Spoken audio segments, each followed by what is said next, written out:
કર્ક રાશિના જાતકો માટે વર્ષ 2025 મિશ્રિત ફળ આપનારું રહેવાનું છે.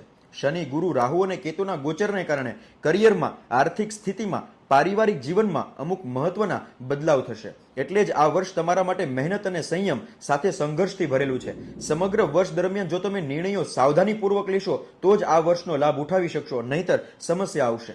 29 માર્ચ 2025માં શનિદેવનું રાશિ પરિવર્તન થશે, પણ ત્યાં સુધી તમારે સ્વાસ્થ્યમાં કાળજી રાખવી. મે મહિનામાં ગુરુનું પરિવર્તન વિદેશ યાત્રા કરાવશે. ભલે શુભ કાર્યો માટે જ, પણ ખર્ચામાં વધારો થશે. મે મહિનામાં જ રાહુ અને કેતુનું પરિવર્તન તમારી સમસ્યાઓમાં વધારો કરશે. નસીબનો સાથ ઓછો મળશે અને યાત્રાઓ તકલીફવાળી થશે. ઓક્ટોબરમાં ફરી પાછા ગુરુનું પરિવર્તન થશે, જે તમારા આત્મવિશ્વાસમાં વૃદ્ધિ કરશે, કરિયરમાં પ્રગતિ કરાવશે. કોઈ પણ પ્રકારના વ્યવસાય કે નોકરીમાં વર્ષની શરૂઆતના 2 થી 3 મહિના સંઘર્ષવાળા રહેશે, પણ વર્ષના મધ્ય ભાગમાં નસીબનો સાથ અને નવા અવસર બંને પ્રાપ્ત થશે. કારણ વગરના ખર્ચા અને વર્ષની શરૂઆતનો થોડો નબળો સમય આ વર્ષે તમારી નાણાકીય પરિસ્થિતિ સ્થિરતાવાળી રાખશે. દેવું કરવાથી બચવું જોઈએ.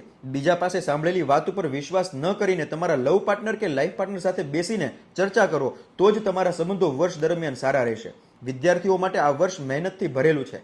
ઉપાયમાં કર્ક રાશિના લોકોએ નિયમિત હનુમાનજી મહારાજના દર્શન કરવા અને તલના તેલનો દીવો પીપળાના વૃક્ષ નીચે પ્રજ્વલિત કરતા રહેવો અને નિયમિત કેસરનું તિલક કરવું લાભદાયી રહેશે. જય શ્રી કૃષ્ણ.